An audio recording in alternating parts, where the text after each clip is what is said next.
जंग का हर सामान है उनके पास। और उनके मुकाबले में कितने हैं?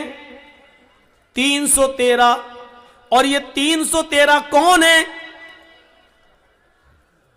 जवान, बूढ़े और कुछ बच्चे जब मिलाए गए और इनकी गिनती तब जाकर होती है 313।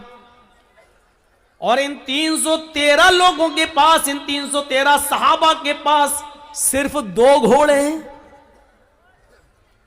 आलाते हर्ब का हाल यह है कि किसी के पास तीर है लेकिन छोड़ने के लिए कमान नहीं है, किसी के पास कमान है लेकिन छोड़ने के लिए तीर नहीं है, किसी के पास तलवार है लेकिन काफिरों के हमले से बचने के लिए ढाल नहीं है। वो तलवार चलाए लेकिन काफिर जब उस पर हमला करे तो अपना बचाव किससे करे? उसके पास ढाल नहीं है।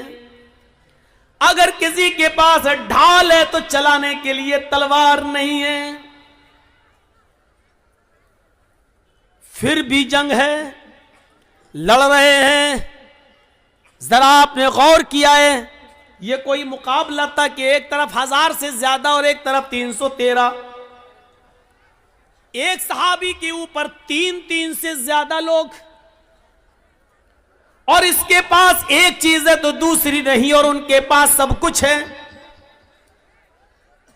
कौन सी चीज है जो इन 313 सहाबा को उनके सामने लाकर खड़ा कर रही है और उनसे लड़ने पर मजबूर कर रही है? ये कौन सी चीज है?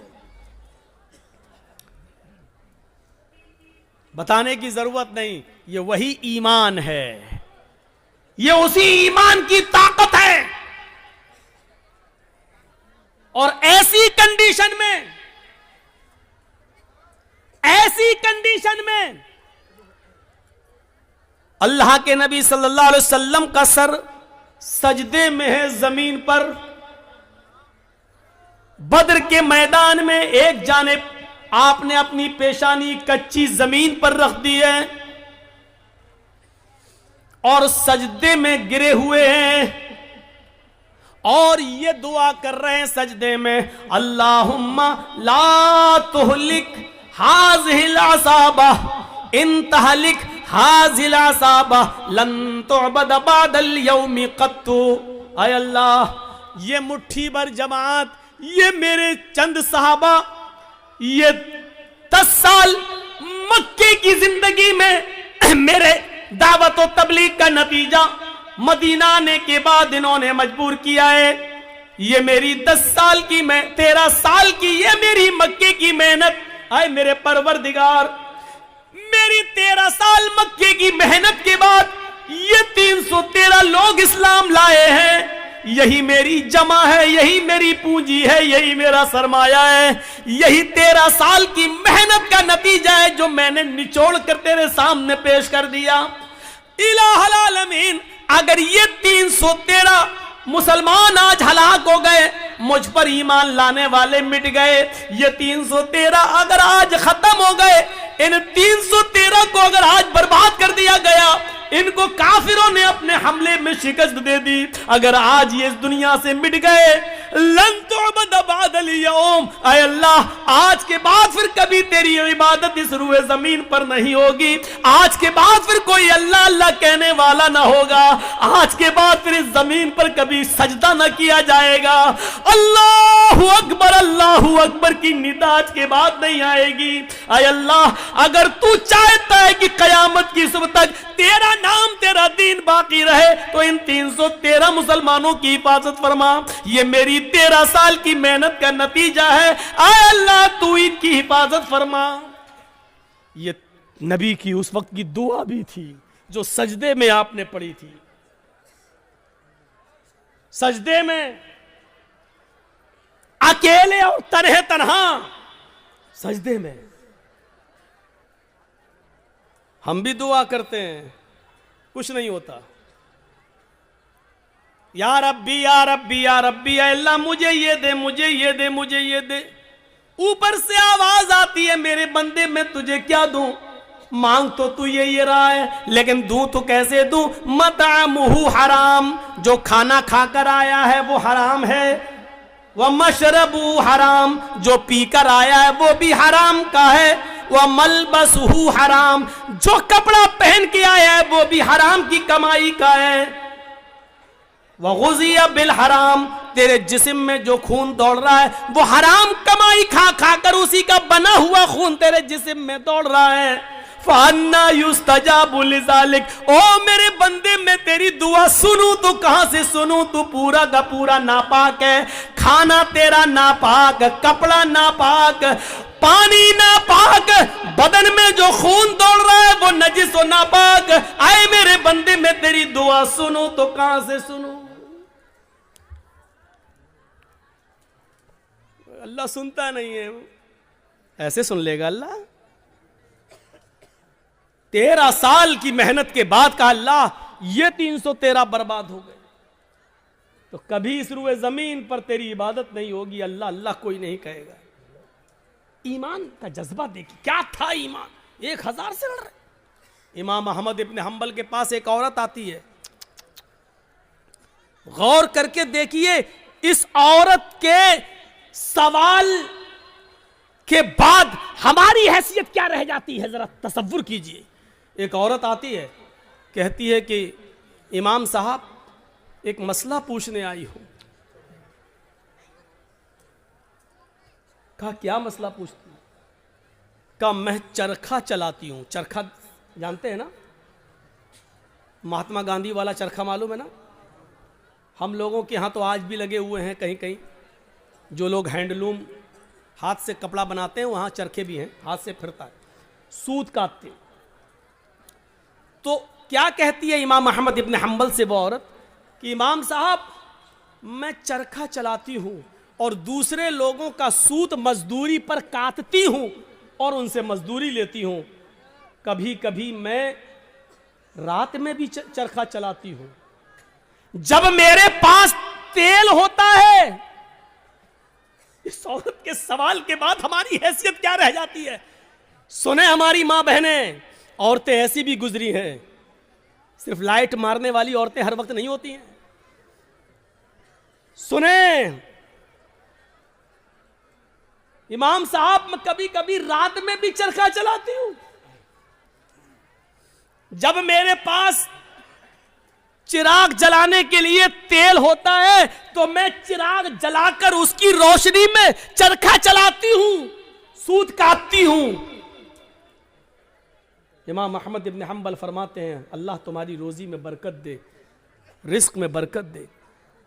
कहा इमाम साहब कभी कभी चिराग में तेल नहीं होता हमारे पास, लेकिन हमारे पड़ोस में खुला हुआ आंगन है, हमारे पड़ोसी का खुला हुआ आंगन है।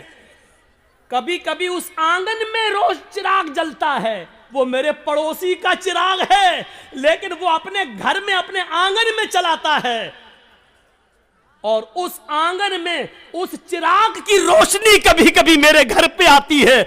अगर मैं उस रोशनी में चिराग जला सूत फिरा लूं, उस पड़ोसी की रोशनी में अगर मैं सूत फिराऊं, चरखा चलाऊं, तो पड़ोस की रोशनी से जो सूत में फिराऊं और उसकी कीमत में मैं अपने मालिक से लूं, तो यह कीमत मेरे लिए हलाल होगी या हराम होगी?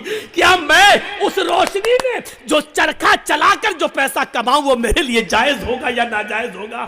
तसव्वुर करो, इमाम अहमद इब्न हंबल गश खा के चक्कर खा के गिर जाते हैं कि इस दुनिया में इस दौर में ऐसी औरतें भी मौजूद हैं जो तकवे का ऐसा मायार अपने अंदर पैदा की हुई हैं, इस ऐसा मायार अपने अंदर पैदा की हुई हैं। इस तकवे की रोशनी में जरा तसव्वुर करो, हम कहां हैं, हमारी रोजी क्या है, हमारा माल क्या है, हमारी इनकम क्या है, हमारी इनकम आ कहां से रही है? इस औरत के सवाल के बाद हम तसव्वुर करें कि हम कहां खड़े हैं।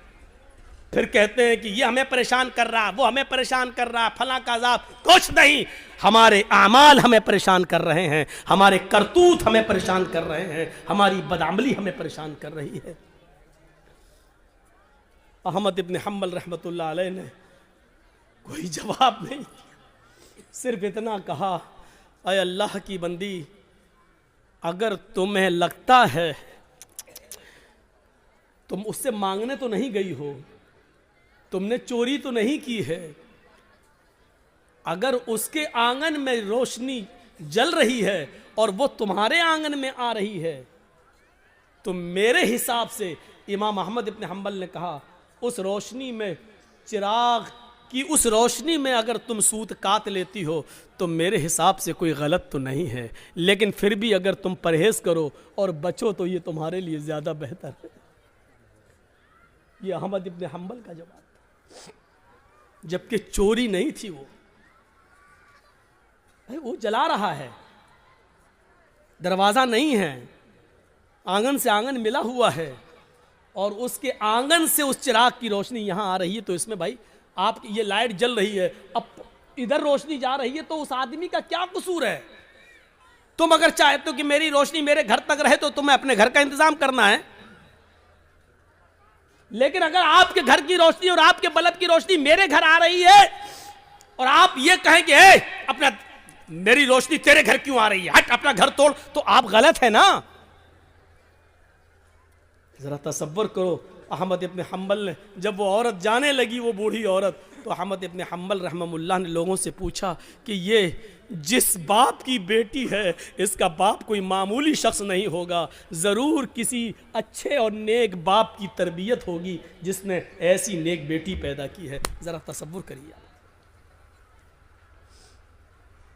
नबी अकरम की दुआ इसलिए कबूल हुई क्योंकि आप सरापा रिज़्क़ हलाल इस्तेमाल करते थे। सहाबा की इसलिए मदद हुई उस जंगे बदर में क्योंकि किसी सहाबी ने माले हराम को अपना लुक़मा नहीं बनाया। मेरे भाइयों, 1000 का लश्कर फिर मगलूब होता है और 313 सहाबा को फतह होती है। ये 313 सहाबा जो लड़े, ये कौन सी चीज थी?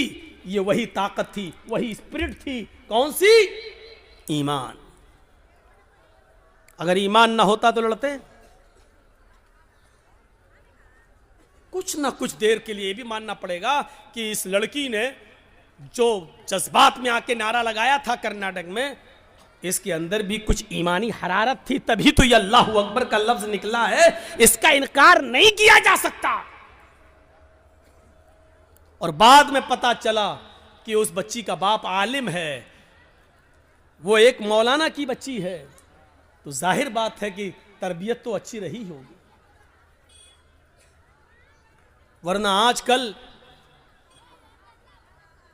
सियासी लीडरों की लड़कियां कहां नारा लगाएंगे अल्लाहू अकबर? वो तो वक्त के धारे में बहते हैं, वो तो हिंदू लोगों का वोट लेने के लिए मंदिर में टीका भी लगवा लेंगे। वो तो मूर्ति के सामने भी खड़े हो जाएंगे क्योंकि हमें इनका वोट चाहिए। तो तरबियत का भी फर्क होता है। हम अपनी औलाद को कौन सी तरबियत दे रहे हैं, कैसी तरबियत होनी चाहिए, इस पर हमें गौर करना चाहिए। जंगे खंदक के बारे में कभी सोचा आपने? जंगे खंदक में कितने मुसलमान थे? आपसे अगर सवाल करें तो शायद बहुत कम लोगों को मालूम हो। सिर्फ 3000 सहाबा, 3000, और इन 3000 सहाबा का मुकाबला कितने काफिरों से था, कितने यहूदियों से था? 10,000 का लश्कर। कोई तकाबुल है? कोई मुकाबला है? एक तरफ 3000, एक तरफ 10,000। वो हथियारों से लैस, ये बेचारे फुल हथियार नहीं। इन 3000 सहाबा को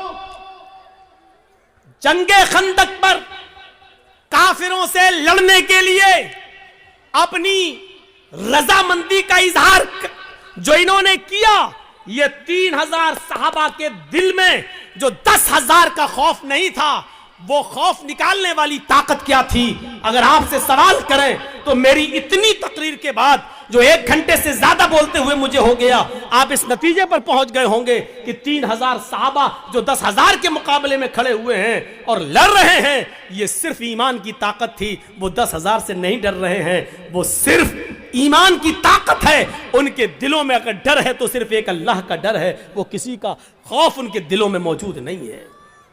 और जीते, उनको फतह हुई। उनको कामयाबी मिली। हम ये सारी चीजें भूल जाते हैं, हमें इस बात का एहसास नहीं होता है। भैया जल्दी निकल जाओ, बताओ ये कहां जा रहा होगा, इसकी तो शादी भी नहीं हुई है, कहां भाग रहा है?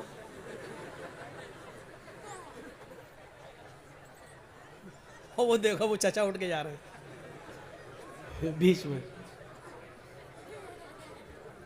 बीच में जब कोई उठता है तो मुझे पता नहीं क्यों इतना डर लगता है। एक बार हैदराबाद में प्रोग्राम कर रहा था ना, तो बीच में एक आदमी उठ गया, तो मुझे पता नहीं उठा, पेशाब पेशाब करता है, सीधे आया मेरा माइक पकड़ के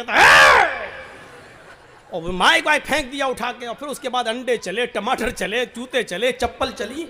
तो उस दिन से एक दहशत तो होती है ना, फिर बीच में उठ रहा कि फिर कोई खड़ा ना हो जाए। तो वो उस दिन से ये है बस भाई, जिसको उठना हुआ करे वो पीछे बैठा करे, जब चाहे तब निकल जाए।